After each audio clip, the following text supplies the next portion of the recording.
Movie की starting एक बंजर रेगिस्तान से होती है। सीन शिफ्ट होता है और हमें ट्रेन में एक आदमी दिखाया जाता है। इसका नाम वर्जिल है। वर्जिल इस मूवी में एक मेन कैरेक्टर है। तभी हम देखते हैं कि वर्जिल कुछ खा रहा होता है और एक गरीब औरत अपने बच्चे के साथ मदद भरी निगाहों से उसकी तरफ देख रही होती है। वर्जिल उन्हें कुछ खाना देकर ट्रेन से उतर जाता है। वह देखता है कि आसपास यहाँ केवल एक शॉप है इस वीरान और सूखे इलाके में। वह शॉप के अंदर जाकर देखता है कि यहाँ एक अजीब सा आदमी टीवी देख रहा है। वर्जिल उससे बात करने का ट्राई करता है, लेकिन वह शख्स एक जवाब नहीं देता। वर्जिल कहता है कि वह यहाँ एक शख्स से मिलने आया है जो उसे कंपाउंड तक ले जाएगा। वह आदमी अब भी कुछ नहीं कहता। अब हम देखते हैं कि वर्जिल टॉयलेट में बैठा है और बाहर एक आदमी आकर कहता है कि क्या तुम वही हो जिसे कंपाउंड तक जाना है? वर्जिल हाँ कहता है। दरअसल बाहर खड़ा आदमी कीथ है जिसे वर्जिल ने कंपाउंड तक जाने के लिए हायर किया है। अब ये दोनों गाड़ी में बैठकर कंपाउंड की तरफ जाने लगते हैं। कीथ कहता है कि टोटल रेंट $320 आएगा, लेकिन वर्जिल कहता है कंपनी ने तो कहा था $200 आएगा। अब कीथ नाराज होकर बोलता है चलना है तो चलो, नहीं तो गाड़ी वापस ले लेता हूँ मैं। इसलिए वर्जिल मान जाता है। रास्ते में गाड़ी का टायर पंक्चर हो जाने की वजह से ये लोग रुक कर टायर चेंज कर रहे होते हैं कि तभी कुछ दूरी पर जंगली कुत्तों की आवाज़ें आती हैं। कीथ जाकर देखता है तो वे कुत्ते अपने ही एक साथी को खा रहे होते हैं। इससे हमें इस जगह के बारे में यह आइडिया लगता है कि यहाँ पर खाने पीने की चीज़ों की इतनी कमी है कि ये कुत्ते अपने ही साथी को भी नहीं छोड़ रहे। कीथ उन कुत्तों को भगाकर उस जख्मी कुत्ते के सर को एक पत्थर से कुचलकर मार देता है। वर्जिल ये सब नहीं देख पाता, इसलिए अपनी आंखें बंद कर लेता है। यहाँ पर हमें यह भी पता लगता है कि कीथ काफ़ी निर्दयी और क्रूर इंसान है, इसलिए उसने उस कुत्ते को बचाने की जगह मार डाला। गाड़ी ठीक होने के बाद ये लोग यहाँ से निकल जाते हैं। अंधेरा होने की वजह से एक जगह रुक कर आग जलाकर बैठते हैं। अब ये दोनों यहाँ पर बात करते हैं और हमें पता चलता है एक्चुअली वर्जिल कंपाउंड इसलिए जा रहा है क्योंकि उसने एक एडवर्टाइजमेंट में देखा था वहाँ लोग काफ़ी अच्छी ज़िंदगी जी रहे हैं, वहाँ पर काम और पैसा दोनों अवेलेबल हैं। वह वहाँ जाकर एक नई शुरुआत करना चाहता है। इस सभी पर कीथ कहता है ये सब झूठ और बकवास है, वहाँ ऐसा कुछ नहीं है। वहाँ लोग बहुत बेकार ज़िंदगी जी रहे हैं, काम के घंटे तक फिक्स नहीं है। लेकिन वर्जिल उसकी एक नहीं सुनता। अगले दिन वर्जिल ड्राइव कर रहा होता है और कीथ सोया है। ज़्यादा गर्मी लगने के कारण वर्जिल एसी ऑन कर देता है, इसलिए थोड़ी ही दूर जाने के बाद गाड़ी का इंजन बैठ जाता है। दरअसल ये सब गाड़ी के पुराने होने के कारण होता है। कीथ को जब ये पता चलता है तो वह वर्जिल पर बहुत गुस्सा होता है और कहता है मैंने तुम्हें मना किया था एसी ऑन करने से, लेकिन तुमने किया। वर्जिल शर्मिंदा होकर कीथ से माफी मांगता है। कीथ इतना ज्यादा गुस्सा इसलिए हो जाता है क्योंकि इस वीरान इलाके में ना तो मैकेनिक है और ना ही खाने पीने का कोई रिसोर्स। अब हम देखते हैं वर्जिल साइड में जाकर टॉयलेट करने लगता है। तभी उसकी नजर कुछ पत्थरों के बीच एक चमकीले से पत्थर पर पड़ती है। ये उसे चेक करता है और कहीं ना कहीं इसे यह लग रहा है कि यह सोना है। थोड़ी देर सोचने के बाद कीथ को बुलाकर चेक करवाता है। कीथ कहता है कि अगर यह आग से रिएक्ट करने के बाद काला पड़ गया तो सोना नहीं होगा। इतना कहकर कीथ लाइटर की हेल्प से उसे जलाता है, लेकिन उस पर कोई फर्क नहीं पड़ता। इसका मतलब यह सोना ही है। अब दोनों लोग मिलकर फावड़े से सोने को खोद कर निकालने की कोशिश करने लगते हैं, लेकिन थोड़ी ही देर बाद उन्हें पता चलता है कि सोना बहुत ज्यादा है, हाथों से तो इसे निकाला नहीं जा सकता। इसलिए गाड़ी से एक रस्सी बांधकर उसे निकालने का ट्राई करते हैं, लेकिन इससे भी कुछ नहीं होता। कीथ कहता है कि शाम होने वाली है, हमें लकड़ियां ढूंढकर उनकी आग से खुद को कुत्तों से सेव रखना होगा। इतना कहने के बाद ये दोनों लकड़ियां ढूंढकर आग जलाते हैं। इसका मतलब ये लोग आज रात यहीं रुकने वाले हैं। फिर ये दोनों पास बैठकर बातें करते हैं और अपनी इस खोज को लेकर खुशी से झूम उठते हैं, एंजॉय करते हैं। रात में कीथ कहता है हम दोनों में से किसी एक को शहर जाना होगा ताकि वह एक्सकेवेटर ला सके और एक्सकेवेटर से सोने को निकाल सके। वर्जिल कहता है हम दोनों भी तो चल सकते हैं ना। इस पर कीथ कहता है नहीं, हम में से किसी एक को इसकी सुरक्षा करनी होगी ताकि कोई और इसे ना ले सके, और मैं तुम्हें अपनी किसी जानकार का नंबर दूंगा, इसकी मदद से तुम एक्सकेवेटर को ढूंढ कर ले आना। वर्जिल कहता है नहीं, मैं रुकूंगा और तुम जाकर एक्सकेवेटर ले आओ। कीथ कहता है कि सफर में मुझे 4 से 5 दिन लग जाएंगे। वर्जिल कहता है ठीक है जाओ और मैं इस सोने को प्रोटेक्ट करूंगा। अगले दिन कीथ वर्जिल को कुछ फूड, वाटर, एक चाकू, रस्सी, कुछ कपड़े और एक सैटेलाइट फोन के साथ कुछ बैटरीज देता है ताकि वर्जिल मदद के समय कीथ को कांटेक्ट कर सके। कीथ जाने लगता है और कहता है बस वो दिन याद रखना जब हम बहुत अमीर होंगे। इतना कहकर वर्जिल को वह इस वीरान और सूखे रेगिस्तान में छोड़कर चला जाता है। कीथ के जाने के बाद वर्जिल रस्सी और कपड़ों की हेल्प से एक टेंट बनाकर खाने और पानी के साथ आसानी से दिन काट लेता है। हालांकि रात को कुछ कुत्तों की आवाज़ें उसे डराती हैं, बट रात भी बिना किसी ज़्यादा मुश्किल के बिता लेता है। अगले दिन रेगिस्तान में घूमते हुए उसे एक क्रैश्ड प्लेन दिखाई पड़ता है। वह उसमें जाकर बैठता है तो उसे बहुत अच्छा लगता है, लेकिन वह यहाँ से सोने पर नज़र नहीं रख सकता था क्योंकि वह प्लेन से दूर है। इसलिए प्लेन के स्पेयर पार्ट्स को ले जाकर सोने के पास ही एक टेंट बनाकर रहने लगता है। दिन में सोते हुए चेहरे पर तीखी धूप पड़ने की वजह से उसका चेहरा जलकर अजीब सा हो जाता है। इस पर वह ज़्यादा ध्यान नहीं देता।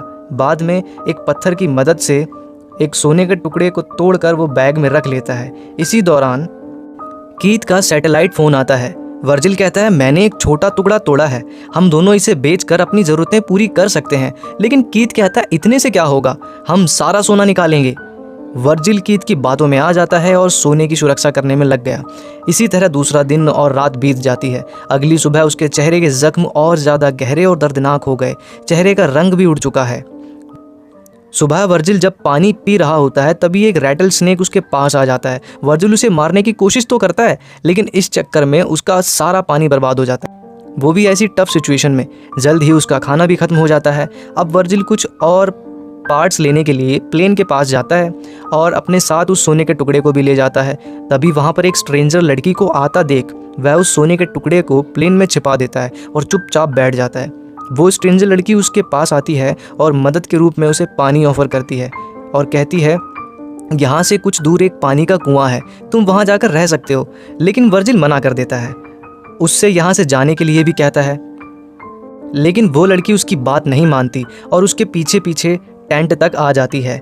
फिर उसके टेंट को भी बिगाड़ने लगती है और बहुत सारे सवाल पूछती है। इस सभी से वर्जिल काफ़ी हाइपर होकर एक फावड़े से उसके सर पर जोर से हिट करता है, जिससे उस लड़की की मौत हो गई। ये सब देखकर हम व्यूवर्स ये अंदाज़ा लगा सकते हैं कि वर्जिल कितनी खराब मानसिक स्थिति में है। इस समय उसे कुछ भी सही और गलत नज़र नहीं आ रहा। एक तरफ मूवी की स्टार्टिंग में उसने एक औरत की मदद की थी और आज एक औरत की जान तक ले ली। अब वो उस लेडी के कपड़ों से कुछ ज़रूरी सामान निकालने के बाद एक गड्ढा खोदकर उसे दफना देता है। थोड़ी देर में कुछ कुत्ते उस लेडी की बॉडी को ज़मीन से निकालकर खाने लगते हैं। ये देखकर वर्जिल काफ़ी परेशान हो जाता है।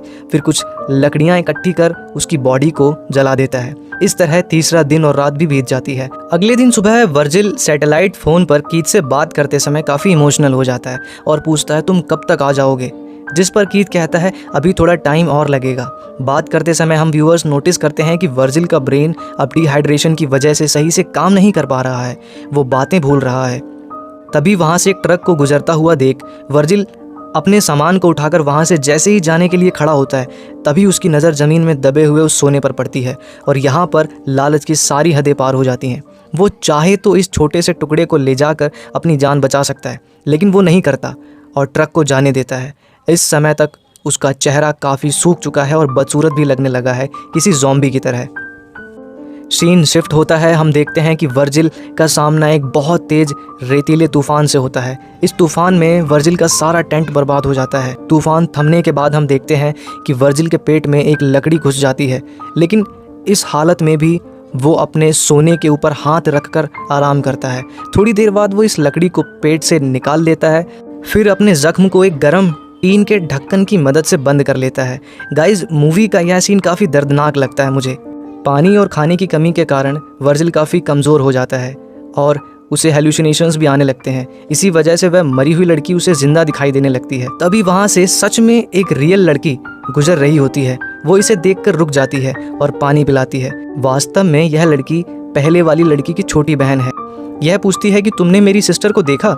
ये मना कर देता है और यहाँ से जाने को कहता है। एक्चुअल में वर्जिल और उसका फ्रेंड दोनों ही नहीं चाहते थे कि कोई थर्ड पर्सन इनका इन सब में पार्टनर बने। इसीलिए अभी तक वर्जिल को जो भी इंसान मिला वो उसे जाने के लिए ही कहता रहा, ताकि किसी और को सोने के बारे में ना पता चले। वो लड़की जाते जाते वर्जिल के चारों तरफ आग जलाकर जाती है, क्योंकि उसमें अब ज़्यादा जान नहीं बची। उसका खून काफ़ी बह चुका है और उस खून को सूंघ कर ही जंगली कुत्ते वर्जिल को मारने की फिराक में वहीं आसपास घूम रहे हैं। तभी जमीन में सैटेलाइट फ़ोन बजता है, जिस पर कीथ की कॉल थी। वर्जिल उससे पूछता है, और कितनी दूर हो? वो कहता है, मैं बस आ गया, मैं धुआं देख सकता हूँ। वर्जिल कहता है, हाँ, ये धुआं मैंने ही किया है। अब वे कुत्ते वर्जिल के और नज़दीक आने लगते हैं, क्योंकि वह जानते हैं कि यह आदमी अब कुछ नहीं कर सकता क्योंकि उसमें ताकत ही नहीं बची। जब वह शुरू में यहाँ आया था तब कुत्ते उसे ज़्यादा परेशान नहीं करते थे क्योंकि उस समय वर्जिल में काफ़ी ताकत थी, लेकिन अब नहीं। बात करते हुए वे कुत्ते वर्जिल को खींच ले जाते हैं। वर्जिल फ़ोन पर हेल्प मांग रहा होता है। यहाँ पर हम देखते हैं कि कीथ वर्जिल से ज़्यादा दूर नहीं है। वह एक पहाड़ के पीछे से दूरबीन से यह सब देख रहा होता है, लेकिन फिर भी उसकी मदद नहीं करता। इससे हमें पता चलता है कि कीथ ही विलन है। वो ये चाहता है कि वर्जिल मर जाए, जिसने अपनी जान की बाजी लगाकर उस सोने की सुरक्षा की, सभी से उस सोने को छुपा कर रखा, और इस सब के बदले में उसे क्या मिला? धोखा और मौत। वर्जिल के मरते ही कीथ गाड़ी के साथ एक्सकेवेटर लेकर सोने के पास आता है और उसे जैसे ही निकालने के लिए आगे बढ़ता है, उसी समय एक तीर उसकी छाती पर आकर लगता है, जिससे उसकी मौत हो जाती है। इसी सीन के साथ मूवी खत्म हो जाती है, लेकिन कुछ सवाल ज़रूर छोड़ जाती है कि वो तीर किसने मारा? क्या वहाँ पर कोई तीसरा भी था जो इन दोनों पर नज़र रखे हुए था? मेरे ख्याल से गाइज इस तीर को उस लड़की की छोटी बहन ने मारा होगा, जो अपनी बहन को ढूंढते हुए लास्ट में वर्जिल के पास पहुंची थी। गाइज अगर ये वीडियो आपको अच्छी लगी है तो प्लीज़ यार सब्सक्राइब कर दो। अभी मेरी फर्स्ट वीडियो है, थोड़ा तो सपोर्ट दीजिए गाइज।